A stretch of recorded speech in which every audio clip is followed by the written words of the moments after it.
Alors qu'est-ce que vous allez devenir? C'est vraiment l'incertitude totale, là. Deux jeunes garçons, une maman malade, pas de papa, enfin un monsieur qui est là, qui n'est pas votre père, et pas de famille, pas de sécurité sociale, pas de CAF, des étrangers. Qu'est-ce que vous allez devenir? Alors, ça, c'était la grande question. Et parce que il y a quelque chose que je n'ai pas dit et sur lequel je reviendrai, mais juste en passant, vous avez observé que jusqu'à maintenant, je n'ai pas parlé de mon père. Parce que mon père est absent du tableau pendant tout ce temps. Jusqu'à l'âge de 15-16 ans, mon père, je n'ai jamais connu jusqu'à maintenant là.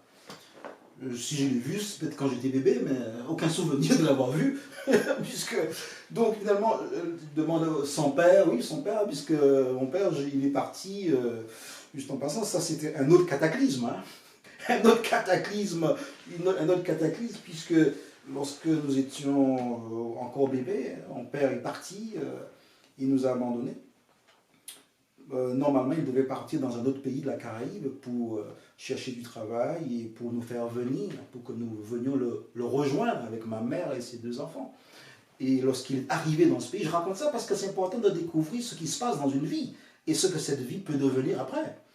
Et lorsqu'il est arrivé dans ce pays, il a rencontré une autre femme et il a épousé la femme. Et il a laissé ma mère, qui devait venir le rejoindre avec ses deux enfants, mon frère et moi, il nous a laissés sous la touche. Et depuis bébé, donc je ne l'ai jamais vu. Je ne savais pas à quoi il ressemblait. Donc nous nous retrouvons avec une mère paralysée.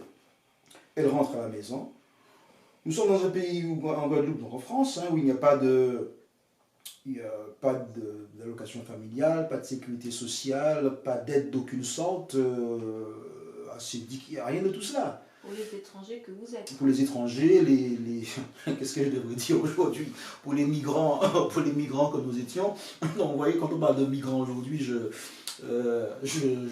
m'y retrouve quelque part, enfin je m'y retrouve pleinement parce que je sais à peu près ce que ça veut dire. Luttant pour obtenir une carte de séjour, parce que ça aussi, c'était un gros problème à cette époque-là. Hein. Luttant pour obtenir une carte de séjour de 6 mois, d'une année ou plus. Voilà. Donc finalement, qu'est-ce qui se passe? Eh bien, nous devions, donc, mon frère et moi, nous occuper de notre mère, parce qu'il n'y avait personne d'autre pour s'en occuper. Elle est sortie de l'hôpital. Préparer à manger, parce qu'elle ne bougeait pas, ma mère. Préparer à manger pour elle, mon frère et moi, la laver, la doucher, enfin, tout ce qu'on devait faire pour elle, parce qu'il n'y avait pas d'aide. Et donc, le problème, c'est comment vivre, parce qu'elle ne peut plus travailler. Eh bien, l'école catholique dans laquelle nous étions, et je dis bien catholique parce qu'il faut à tout seigneur tout honneur, hein. L'école catholique que nous étions, l'école de Massabielle en Guadeloupe, oh. Mais nous a dit, le directeur nous a dit, ce même directeur qui, le premier jour où j'étais venu à l'école, il m'avait demandé comment vas-tu? Il m'avait demandé comment t'appelles-tu? Je regardais ma mère, je lui avais dit, qu'est-ce qu'il... What does he mean by that? What does it mean? Parce que je parlais pas un seul mot en français. Comment t'appelles-tu? Je regardais ma mère, comment vas-tu? I couldn't understand, je ne pouvais pas comprendre. Donc c'est ce même directeur, qui était un prêtre, nous a donc décidé avec son comité que nous ne devrions plus payer l'école. Ça, c'est une première. Enfin, en fait, ça, je vais y venir tout à l'heure. Qu'est-ce qui va se passer? Il va se passer la chose suivante. Il y avait près de notre maison un temple. Un temple adventiste du 7e jour. Alors, notre maison, avec d'autres maisons, était dans une cour, et cette cour était séparée d'un temple adventiste par un mur de 2 mètres à peu près.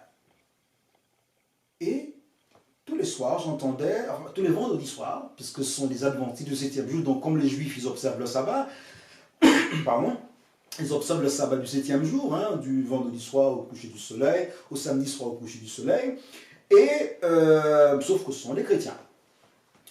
Et tous les soirs, vendredi soir, je les entendais, leur chorale, chanter tous les vendredis soirs parce qu'ils avaient une chorale. Et je m'asseyais dans la cour le vendredi soir et je me laissais bercer par leur chant parce qu'ils chantaient bien. Bon. Et là, je ne sais pas comment, mais un des anciens, un des responsables de cette église a décidé de rendre visite à ma mère. Je ne sais pas comment il la connaissait. Ils avaient peut-être dû la connaître sur le marché parce qu'elle vendait sur le marché, sur plusieurs marchés en Guadeloupe, des fleurs, des vêtements, toutes sortes de produits, etc. etc.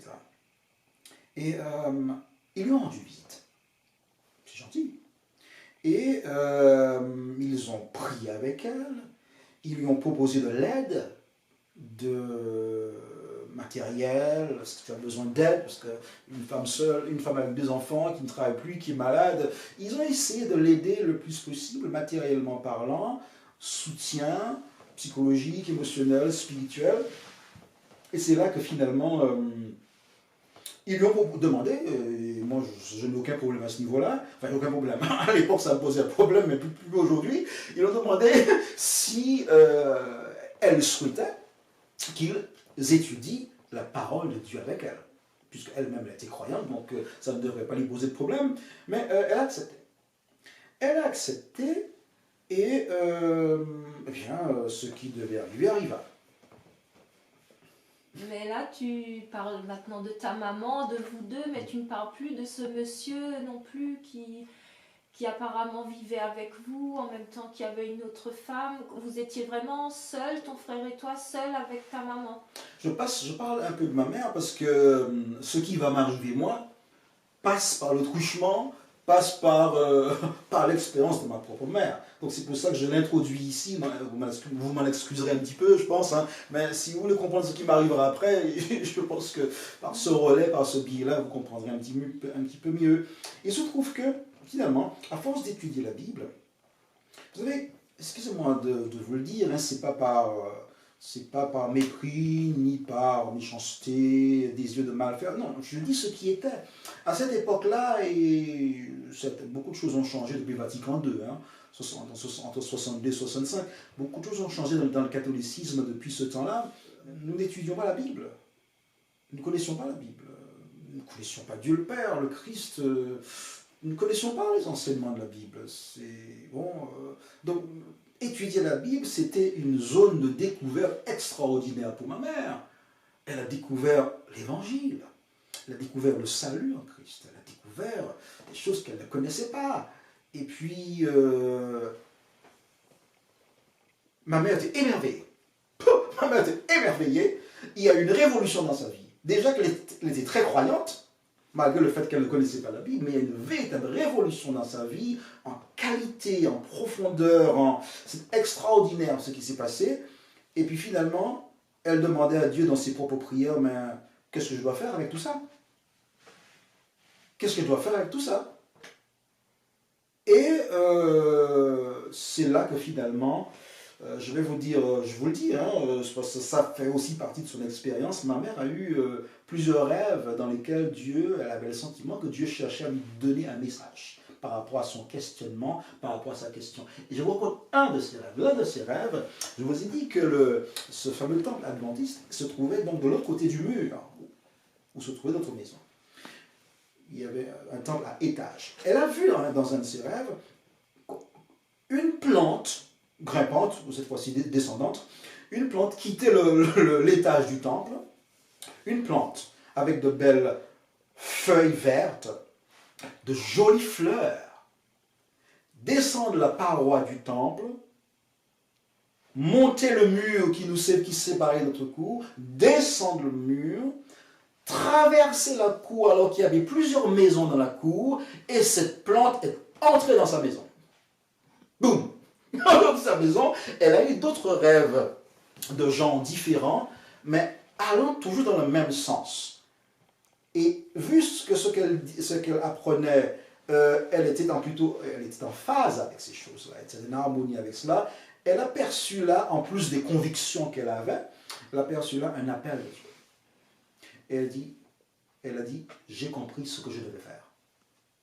À partir de ce moment-là, elle a décidé qu'elle irait adorer fort des nouvelles convictions qu'elle avait, de la rencontre qu'elle avait faite avec Dieu, et aussi des confirmations à travers ses rêves que Dieu lui donnait. Elle a décidé d'aller adorer Dieu, le Dieu qu'elle venait de rencontrer nouvellement et autrement, dans le temple adventiste du 7e jour, à côté, révolution dans sa vie. Donc ça signifie qu'elle pouvait marcher si tu dis qu'elle pouvait aller adorer. Là, je vais un peu vite en besogne. Je vais un peu vite en besogne. C'est que, non, je vais un peu vite en besogne. C'est que ces personnes-là, adventistes du 7e jour, ont prié pour ma mère. Et de tétraplégique qu'elle était, c'était progressif. Elle s'est retrouvée avec, marchant cette fois-ci avec 2 béquilles. Mais ce qui est extraordinaire avec ma mère, bon, c'est qu'elle est marrante, ma mère, c'est qu'elle parlait à ses béquilles.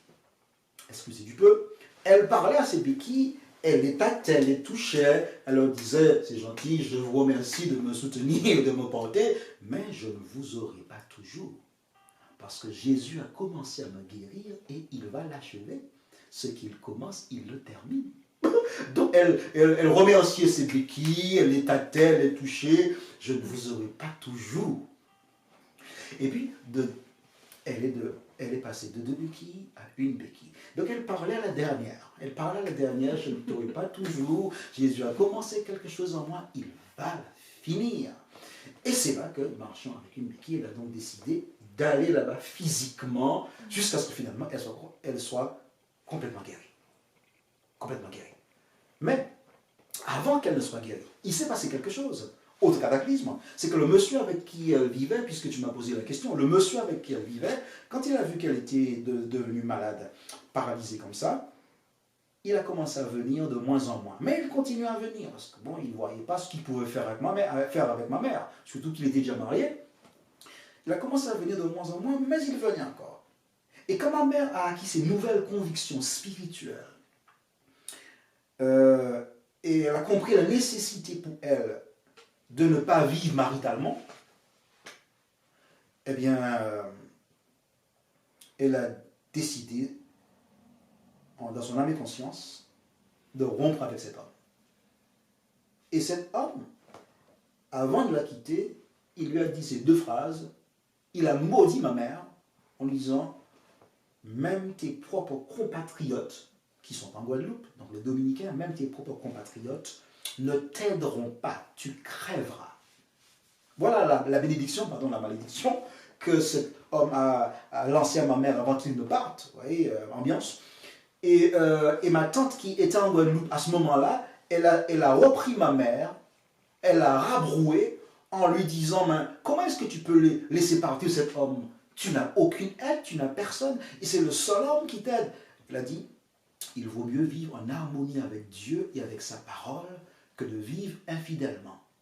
C'est la bénédiction de l'Éternel qui enrichit, il ne la fait suivre d'aucun chagrin. Proverbe chapitre 10, verset 22. Donc elle a voulu vivre en harmonie avec Dieu, fidèlement à Dieu, en se reposant sur les promesses de Dieu par la foi.